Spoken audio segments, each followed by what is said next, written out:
نحمده ونصلي ونسلم على رسوله الكريم اما بعد اعوذ باللہ من الشیطان الرجیم بسم اللہ الرحمن الرحیم اولئک یجزون الغرفة بما صبروا ویلقون فیہا تحیۃ وسلاما۔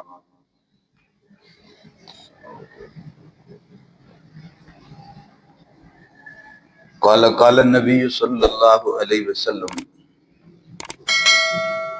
الدنیا مزرعۃ الآخرہ او کما قال رسول اللہ صلی اللہ علیہ وسلم۔ سورہ فرقان کی آخری آیات کی روشنی میں آپ احباب سے مختلف نشستوں میں گفتگو ہو رہی، اسی سلسلے کی آج کی نشست بھی کڑی ہے۔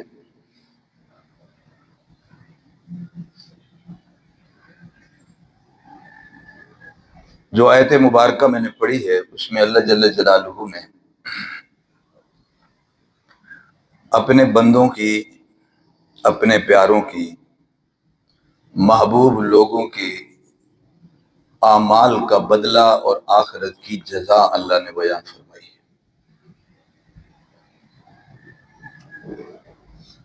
یوں تو قرآن کریم میں اعمال صالحہ پر مختلف انعام مختلف جگہوں پر اللہ نے بیان فرمائے۔ آخرت کے سارے انعامات قرآن میں کسی ایک جگہ پر نہیں ہیں۔ کسی جگہ کسی نعمت کا ذکر فرما دیا جس کی کوئی خصوصیت ہے، اس کے اعمال سے مناسبت ہے، اس کو بیان کیا ہے، باقی بھی ملیں گے۔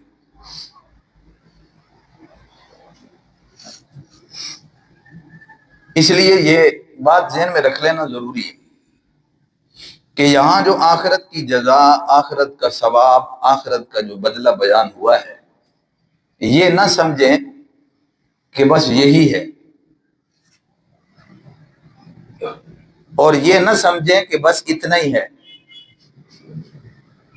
یہاں اس کی کچھ جھلک اللہ نے دی ہے کہ یہ ملے گا، جس کا بیان ہوا ہے وہ ملے گا، اور جس کا بیان یہاں نہیں ہوا وہ بھی ملے گا، اس کا تذکرہ یہاں نہیں ہے، اس کا ذکر یہاں نہیں ہے۔ جیسے آپ حدیثیں سنتے ہیں، نبی کریم صلی اللہ علیہ وسلم نے فرمایا، روزے دار آدمی کے لیے جنت کا ایک دروازہ مخصوص ہوگا، باب الریان، اس سے روزے دار گزرے گا۔ یہ اس کے عمل کی مناسبت سے اس کو ایک اعزاز بخشا ہے کہ وہ ایک دروازے سے گزرے گا، اس کا خصوصی پروٹوکول ہے۔ آگے اس کو کیا کچھ ملے گا اس کا بیان حدیث میں بھی نہیں، کہ جب رسول اللہ صلی اللہ علیہ وسلم نے یہ بتلایا کہ الصوم لی وانا اجزی بھی، روزہ میرے لیے ہے، میں ہی اس کی جزا دوں گا، تو پتہ نہیں کیا ہوگا، وہ کیا دے گا، کیا عنایت کرے گا اپنی شان کے مطابق، اس کا کوئی بیان نہیں۔ یہاں بھی اللہ جل جلالہ نے کچھ انعامات کا ذکر فرمایا ہے تاکہ شوق پیدا ہو جائے، جذبہ پیدا ہو جائے، یقین ہو جائے کہ ہمارے کیے ہوئے عمل رائے گا نہیں ہیں، ہمارے اعمال ضائع نہیں ہیں۔ اور انسان کی ایک فطری کمزوری ہے، یہ ادھار مجبوری میں کرتا ہے، ورنہ کہتا ہے نقد سودا ہونا چاہیے۔ دعا مانگتا ہے تو اس کی کوشش یہی ہوتی ہے ابھی قبول ہو جائے، خواہش کرتا ہے تو اس کی یہی تمنا ہے پوری ہو جائے، یہ کوئی پلان منصوبہ بناتا ہے تو اس کی تمنا یہی ہے کہ رات کو بناؤں صبح اٹھوں تو کھیت کھلیان آباد ہو چکے ہوں، جیسے میں نے سوچا ہے جنگل بن چکا ہو۔ یہ فطرت ہے انسان کی۔ اسی لیے اللہ کو اتنی باتیں کرنی پڑی، میں تمہیں یہ دوں گا، میں تمہیں یہ دوں گا، جنت میں یہ ملے گا، یہ انعام ہوگا، یہ پروٹوکول ہوگا، یہ عزت ہوگی، یہ اعزاز ہوگا۔ اسی لیے بیان کرنا پڑی کہ یہ ادھار ہے، اور ادھار کے لیے اسے یقین دلانا ذرا مشکل ہے۔ یہ نقد کا عادی ہے۔ دین کے مقابلے میں دنیا کو کیوں ترجیح دے جاتا ہے؟ اس سے شعور میں تو یہ ہوتا ہے کہ وہ آخرت کا نفع، یہ دنیا کا نفع، دونوں میں زمین آسمان کا تفاوت اور فرق ہے، لیکن چونکہ یہ نقد فائدہ ہو رہا ہوتا ہے اور وہ ادھار کا ہوتا ہے، اس لیے لالچ میں نقصان کرتا ہے۔ اسے معلوم ہے، صاحب ایمان ہے تو اسے پتا ہے کہ جنت کی لذت کیا چیز ہے، اسے پتا ہے کہ جنت کی عیش کیا چیز ہے۔ دنیا ہزار لطیفے بنائے اور لوگوں کو جنت سے بدگمان کرتی پھرے، مگر ایک صاحب ایمان کا یہ اعتقاد ہے کہ جو کچھ میرے رب کے فرمان نے اور نبی علیہ السلام کے ارشاد نے بتا دیا ہے وہ سبھی مل کے رہے گا، ہو کے رہے گا۔ اسے یقین ہے، اسے اعتقاد ہے، اسے جنت کی لذت کا پتہ ہے، لیکن پھر بھی دنیا کی عارضی لذت پہ اس لذت کو قربان کر دیتا ہے۔ اس لیے اللہ جل جلالہ آخرت کا مقدمہ بھی رکھتے ہیں تو دلیلوں کے ساتھ۔ آپ آیت مبارکہ میں نظر ڈالیں، اللہ نے اتنی صفات بیان فرمائی، جن کے بعد فرمایا اولئک یجزون الغرفۃ بما صبروا، یہ لوگ جنت میں بالا خانوں میں ہوں گے اس وجہ سے کہ انہوں نے صبر کیا، یعنی دین پر جمے رہے۔ وَيُلَقَّوْنَ فِيهَا تَحِيَّةً وَسَلَامًا، فرشتے ان سے ملاقاتیں بھی کریں گے، فرشتے ان کو سلام بھی کریں گے۔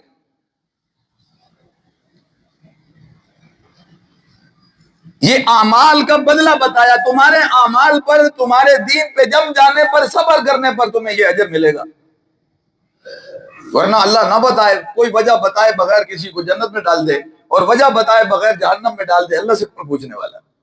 لیکن اس کا عدل دیکھیں، اس کی کریمی دیکھیں، اس کی شفقت اور مہربانی دیکھیں کہ کافروں کا بھی اللہ جب ذکر کرتے ہیں کہ ہم کافروں کو جہنم میں ڈالیں گے تو وجہ بتا دیں، اس وجہ سے کہ انہوں نے کفر کیا۔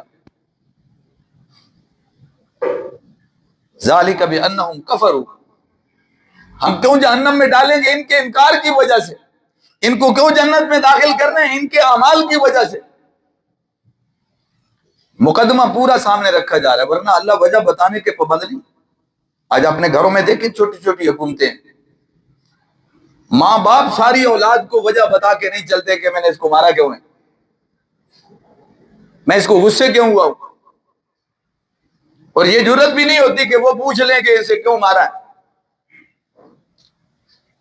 اگر ہم اپنا حق اتنا رکھتے ہیں تو اصل مالک اور خالق کا حق تو اس سے بھی کہیں زیادہ ہے۔ کیا لگے وہ کسی کو بتانے کا کہ میں نے اس کو جہنم میں کیوں ڈالا ہے؟ پھر ایسی ذات کے بارے میں کہ جس سے نا انصافی کی توقع بھی نہیں، آنکھیں بند کر کے اعتماد کریں کہ وہ ظلم نہیں کرتا، پھر تو پوچھنے کی وجہ رہتی بھی کوئی نہیں، پھر بھی وہ وجہ بتا رہا ہے۔ ہر ایرا غیرہ دیکھ لے، اپنا بیگانہ دیکھ لے، ماننے والا نہ ماننے والا پڑھ لے، کھلا قرآن پڑھا ہوا ہے، کافر بھی پڑھے، اللہ وجہ بتا رہے ہیں۔ اس کا الٹ دکھاؤ کوئی ایک مثال کہ اس نے زیادتی کی ہو، ظلم کیا ہو۔ اسی عدل کے پیمانے کو اللہ نے قرآن میں یوں بھی بیان کیا، وَإِن مِّنْ أُمَّةٍ إِلَّا خَلَا فِيهَا نَذِيرٌ، کوئی امت ایسی نہیں گزری کہ ہمارا پیغام پہنچانے والا پہلے اس نے پیغام نہ پہنچایا ہو۔ ہم نے اندھیری رات میں کسی کو شب خون مار کے ہم نے ہلاک نہیں کیا، راتوں میں بھی ہلاک ہوئے تو پہلے سالوں گزرے ہیں ان کو سمجھاتے ہوئے۔ جو عذاب الہی کا نشانہ بنے پہلے سالوں گزرے، مہینوں گزرے انہیں تبلیغ کرتے ہوئے، واعظ کرتے ہوئے۔ کوئی ایک امت بھی ایسی نہیں دکھا سکتے کہ جس کو اللہ نے ہلاک کیا ہو اور اس سے پہلے اسے سنورنے کا موقع نہ ملا ہو، جس کو کفر پہ پکڑا ہو اور اس کو ایمان کی بات کسی نے بتائی نہ ہو۔ کوئی ایک بھی آپ مثال نہیں پیش کر سکتے۔ لہٰذا یہ بالکل دعوت صحیح ہے، نہ وجہ کے بغیر جنت ہے، نہ وجہ کے بغیر جہنم ہے۔ اللہ کے فضل کی کوئی حد نہیں ہے اور وہ نہ کسی کا پابند ہے، لیکن پھر بھی اس نے خود ضابطہ دیا کہ ایک بات طے کر لو کہ میری رحمت جتنی مرضی وسیع ہو، کوئی کافر اور مشرک جنت میں نہیں جائے گا۔ یہ مور ہے، یہ رحمت والا خود فیصلہ سنا رہا ہے کہ کل کو مجھ سے کافر اور مشرک جنت کی رحمت کی توقع نہ رکھے، یہ کہے کہ اپنے آپ کو دھوکہ نہ دینا کہ وہ بڑا غفور الرحیم ہے۔ قرآن پاک کو نہ پڑھنے کا جو اصولی لوگ ہیں ان کے سمجھنے کا انداز اور ہے، جو عارف لوگ ہیں ان کے سمجھنے کا انداز مختلف ہے۔ عارف لوگ کہتے ہیں کہ اللہ جب مشرک اور کافر کو جنت میں داخل نہیں کرے گا تو اس کا سبب بھی وہ خود ہے کہ ان کو موقع نہیں ملا کہ وہ ایمان لے آتے، ان کو موقع نہیں ملا کہ وہ شرک چھوڑ دیتے، انہوں نے خود اپنے اوپر اللہ کے عذاب کو حلال کیا ہے، انہوں نے خود اپنے اوپر غلط رستے کا انتخاب کر کے جہنم کو حلال کیا ہے، یہ ان کا اپنا قصور ہے۔ ورنہ ایسا نہیں ہے کہ پیدا ہوئے بچے کو مار کے جہنم میں اللہ ڈال دے گا، ایسا تو اس کے عدل سے توقع نہیں۔ موقع ملے گا، شعوری عمر ہوگی، مکلف عمر ہوگی، آواز لگے گی اس کے کان میں، پیغام پہنچے گا اس کے کان میں، مظاہر حق اسے دعوت دیں گے، قدرت کے مناظر اسے دعوت دیں گے، اس کا ضمیر اسے ٹٹولے گا، وہ الستو بربکم کی آواز اسے جھنجھوڑے گی، پیغام ٹکرائیں گے اس کی کان سے۔ ایسا نہیں ہوگا کہ ادھر پیدا ہوا ادھر آنکھ کھلی اور اٹھا کے ادھر ڈال دیا جائے گا۔ تو اگر کل کو اللہ کی رحمت کا مستحق مشرک اور کافر نہیں ہوگا تو اس کا سبب بھی یہ خود ہے کہ دنیا میں وہ عمل کیا ہے یا وہ کام کیا ہے جس کی وجہ سے آج یہ اللہ کی رحمت سے محروم ہے۔ اولئک یجزون الغرفۃ بما صبروا، اس وجہ سے یہ بدلہ مل رہا ہے کہ انہوں نے صبر کیا ہے۔ ایک صبر ہوتا ہے مصائب اور تکالیف پر، صبر کا معنی ہوتا ہے جم جانا، ٹھہر جانا، رک جانا، تکلیف آئے تو ناشکری نہ کریں، مصیبت آئے تو جزا فضا نہ کریں، گریبان چاک نہ کریں، اللہ کی ناشکری نہ کریں، اس سے گلہ شکوہ نہ کریں، زبان سے کوئی نازیبا کلمات نہ نکالیں۔ اور ظاہر ہے یہ مرحلہ سب سے پہلی دفعہ جب دکھ سنائی دیتا ہے تب ہوتا ہے، الصبر عند الصدمۃ الاولی، پہلے سٹیپ میں جب خبر ملتی ہے کسی دکھ کی، تکلیف کی، مصیبت کی، اسی وقت سنبھالنا ضروری ہوتا ہے، بعد میں تو صبر آ ہی جاتا ہے، جب کر کچھ نہیں سکے گا تب بھی صبر کرے گا، وقت گزرے گا تب بھی ٹھنڈا ہو جائے گا۔ تو صبر کا ایک مطلب تو یہ ہے کہ مصائب پر رک جانا اور کوئی جزا فضا نہ کرنا، گریبان چاک نہ کرنا، کوئی نہ شکری اور نہ زیبا کلمات نہ نکالنا، اس پر بھی بڑا اجر ہے۔ انما یوفی الصابرون اجرهم بغیر حساب، اللہ کا قرآن یہ کہتا ہے کہ ایسے صبر کرنے والوں کو بغیر حساب کے اجر دے، کوئی حساب نہیں، کتنا کوئی پتہ نہیں۔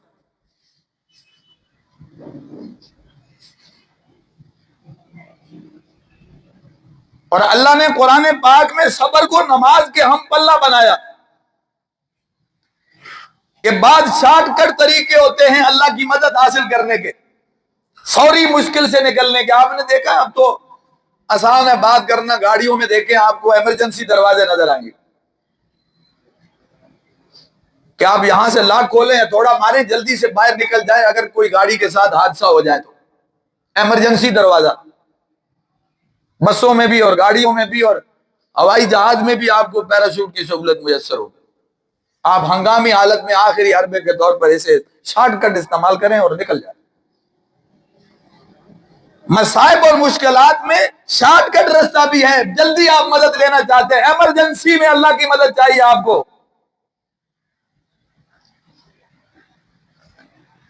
تو فرمایا وَاسْتَعِینُوا بِالصَّبْرِ وَالصَّلَاةِ، وہ دو عمل ہیں ایمرجنسی کے، ایک نماز ہے اور ایک صبر ہے۔ نماز پڑھ لیں، حاجت کے نفل پڑھ لیں، تو یہ بھی ایمرجنسی ہے. ویسے علماء کہتے ہیں کہ کبھی کوئی کام کرے تو 4 کام ضرور کریں, ناکامی نہیں ہوگی. کوئی کام کرنے لگے بشرطے کہ وہ کام فرض اور واجب نہ ہو. جو فرض اور واجب ہے وہ پوچھے بغیر اللہ نے ہم پہ فرض واجب کیا وہ کرنا ہی کرنا ہے. کوئی نماز کے لیے استخارہ نہیں کر سکتا کہ میں نے نماز پڑھنی ہے کہ نہیں پڑھنی, پڑھوں کہ نہ پڑھوں. جو چیز فرض ہے وہ کریں, وہ کرنی ہے. جہاں اختیار ہے کہ اس کے کرنے میں بھی اور اس کے چھوڑنے میں بھی اختیار ہے, کوئی چھوڑنے میں بھی گناہ نہیں ہے. اختیار کرنا بھی فرض اور واجب نہیں ہے.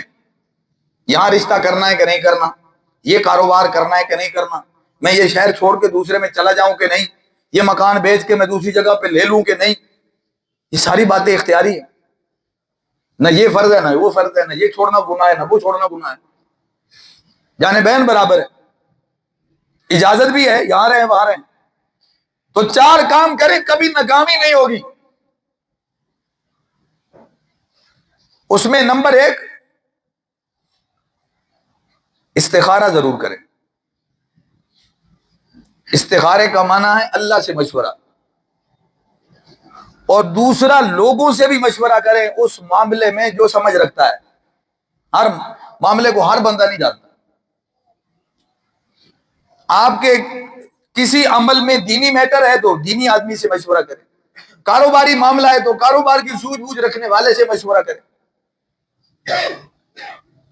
اس میں بھی اللہ نے خیر رکھی ہے. مشورہ آپ کسی اور سے کر رہے ہیں, اللہ حل دونوں میں سے کسی کی زبان پہ چڑھا دے.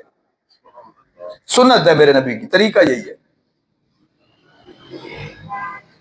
مشورہ بھی کریں یعنی لوگوں سے, اور استخارہ بھی کریں یعنی اللہ سے. اللہ سے مشورہ کریں. ماشاءاللہ ہمارے پاس ٹائم نہیں ہوتا, ہم آن لائن استخارے کرواتے. حاجت میری ہے, مسئلہ میرا ہے, اللہ کے سامنے میں صحیح پیش کر سکتا ہوں کہ کوئی میرا مدعا پیش کرے گا. یہاں تو بھائی بھائی کی جگہ پہ باپ کے سامنے بات پوری نہیں کر سکتا, موکل کی جانب سے وکیل پورا مدعا پیش نہیں کر سکتا. تو یہ عالم آن لائن استخارے والا اللہ کے ہاں تمہارا مدعا کیسے پیش کرے گا. بلکہ یہ صحیح بات ہے کہ وہ آپ کے الفاظ اور آپ کی بات پہنچا بھی دے. جو آپ کی عاجزی اور انکساری اور حاجت کے جو اثرات آپ کے چہرے پر ہیں وہ اس کے نہیں ہیں. جو آپ اللہ کے سامنے اپنی باڈی سے پیش کر سکتے ہیں وہ کوئی آپ کے لیے نہیں کر سکتا. کوئی کسی کی جگہ پہ روتا ہے؟ نوکر کے بات پہنچانے میں اور خود بات کرنے میں فرق نہیں ہوتا کیا؟ تو استخارہ کریں یعنی اللہ سے بھی مشورہ کریں. اور حاجت کے نفل پڑھیں. کوئی کرشمے نظر نہیں آئیں گے, بے فکر ہو جائیں. ہم اس دنیا میں نہیں جی رہے کہ ہمارے سامنے کرشماتی دنیا آ جائے گی اور افق روشن ہو جائے گا. کوئی ایسا مسئلہ نہیں ہونے والا. آپ اپنے دل کو ٹٹولے کدھر جا رہا ہے, یہ اب اللہ کے حوالے ہے. اللہ جو ادھر ڈالے گا, جو اسباب بنائے گا, جس طرف اب رخ چلے گا, سمجھو اب مشورے کے بعد اللہ کا سلسلہ چل پڑا ہے. جانے دیں اب اسے. جو اب دل کر رہا ہے, جو ذہن میں آ رہا ہے, جس کے لیے رستہ آسان ہو رہا ہے, یہ سمجھیں رب کی طرف سے فیصلے ہو رہے ہیں. اب اس میں خیر ہے. سونے کا انتظار نہ کریں, خوابوں کا انتظار بھی نہ کریں, کچھ دکھنے کا انتظار بھی نہ کریں. اول تو ہمیں خواب آتے نہیں, ہم تو جاگتے میں خواب دیکھنے والے لوگ ہیں. اور اگر خواب آ جائیں تو ہمیں تعبیر کا بھی نہیں پتہ چلنا اللہ کے فضل سے. اتنے منتشر دماغوں میں خواب آیا کرتے ہیں, جسے سونے میں ہوش کوئی نہیں, بیچارہ سوتا نہیں سو جاتا ہے, اور اٹھتا نہیں اٹھ جاتا ہے, اسے پتہ ہی نہیں. نہ ارادے سے سونا نہ ارادے سے جاگنا. اتنے منتشر خیال میں کیا کچھ بچے گا اس برتن میں, یہ پہلے ہی بھرا ہوا ہے. اس لیے دل ٹٹولے کدھر جا رہا ہے, حالات اور اسباب کدھر جا رہے ہیں, یہ سب استخارے کے نتیجے ہیں. اور چوتھی بات یہ ہے کہ صدقہ کریں. کوئی کام کرنے لگے ہیں, صدقے کا مطلب دعوت کرنا نہیں ہے. صدقے کا مطلب بچے بلا کے قرآن پڑھا کے دیکھ بانٹنا نہیں ہے. خود پڑھ لیں جتنا پڑھ سکتے ہیں. صدقے کا مطلب ہے اس نیت سے کہ میں یہ کام کرنے لگا ہوں, کسی مستحق کو دے دیں, تھوڑا یا زیادہ. انشاءاللہ العزیز یہ گدی نشینوں کے چکر نہیں لگانے پڑیں گے. یہ طویل دھاگے کے نتیجے میں اپنے آپ کو لٹوانا نہیں پڑے گا. یہ وہ حل ہیں جو میرے نبی نے کیے ہیں اور بتائے ہیں. یہ احادیث کا نچوڑ ہے جو علماء نے لکھا ہے. کوئی کام کرنے لگے بشرطے کہ وہ گناہ کا نہ ہو, بشرطے کہ وہ فرض اور واجب نہ ہو, اور اس کے کرنے اور چھوڑنے میں اختیار ہو تو یہ 4 کام ضرور کریں. مشورہ بھی کریں, استخارہ بھی کریں, حاجت کے نفل بھی پڑھیں اور صدقہ بھی کریں. پھر دیکھیں اس کے نتائج کیا ہوتے ہیں.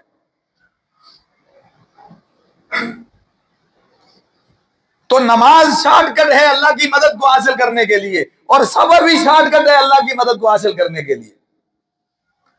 باوجود قدرت کے آدمی رک جاتا ہے, بہت بڑی چیز ہے. یعنی صبر بھی اللہ کی مدد کو حاصل کرنے کا ذریعہ ہے. بلکہ علماء نے یہاں تک لکھا ہے کہ صبر ایک ایسی نعمت ہے کہ یہ اللہ نے انسان کو دی ہے, فرشتوں کو بھی نہیں دی. کیونکہ صبر ہوتا ہی وہاں ہے جہاں خواہشات کے خلاف کرنا ہو. خواہش کچھ کہہ رہی ہے وہ نہیں کرنا, اس کو روکنا ہے. تمنا کچھ اور ہے, جذبات کچھ اور ہیں, اس کو روکنا ہے. اسی کا نام صبر ہے. رک جانے کا نام صبر ہے. اور فرشتوں میں خواہشات نہیں ہے تو صبر کہاں سے ہوگا؟ اسی رک رک کے چلنے کا نام, اپنے آپ کو یوں روکنے کا نام, اور جذبات کو دبانے اور مارنے کا نام ہی تو ایک مسلمان ہے. اسی میں تو اللہ کی طرف سے اجر ملتا ہے. یہی وہ پریکٹس ہے جس کی وجہ سے ایک مومن فرشتوں سے بھی آگے نکل جاتا ہے. اس کے بار بار دل کے ٹوٹنے پر اللہ اس کو اجر دیتے ہیں. انما یوفی الصابرون اجرهم بغیر حساب. اس لیے اللہ کی مدد چاہیے, ایمرجنسی چاہیے, نفل پڑھیں. مدد چاہیے, صبر کریں.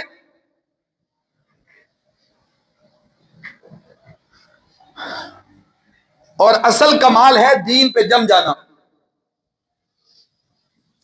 ڈٹے رہنا, جمے رہنا. صبر کا ایک معنی مصیبت کے مقابلے میں, دوسرا معنی دین پر جمے رہنا. اور یہ بہت بڑا کمال ہے, یہ بہت بڑی کرامت ہے. دین پر ڈٹے رہنا اور جمے رہنا, یعنی جم کر عمل کرنا, جم کر زندگی گزارنا. فصلی بٹیرے نہ بنے, موسمی پرندے نہ بنے, سمجھوتا ایکسپریس نہ بنے,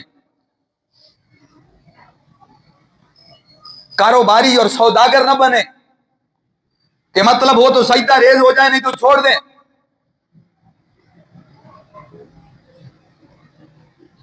خوشی ہو تو کریں, غمی ہو تو چھوڑ دیں, خوشحالی ہو تو چھوڑ دیں, دکھ ہو تو کر لیں. نہیں, زندگی ایک جیسی چلنی چاہیے. ایمان اور اعمال صالحہ کا یہی تقاضا ہے کہ گرمی سردی کیا, اور غریبی اور امیری کیا, خوشحالی اور بدحالی کیا, غم اور خوشی کیا, اسے تسلسل کے ساتھ چلنا ہے. اسی کا نام اصل میں مسلمانی اور ایمانی ہے. ایک صاحب نبی علیہ السلام کے پاس آئے, انہوں نے آپ سے درخواست کی اللہ کے نبی کوئی نصیحت فرما دے. تو آپ نے فرمایا قل آمنت باللہ ثم استقم, تو کہے میں اللہ پر ایمان لے آیا پھر اس پہ ڈٹ جا. فرمایا یہی اصل کیا ہے, یہ کام کرنے کا کام ہے. کب دین کو قبول کیا پھر دین پہ جم جاؤ.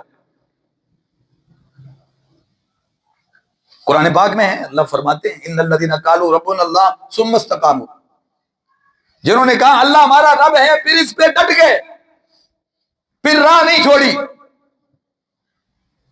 پھر وہ موسمی عبادت گزار نہیں بنے,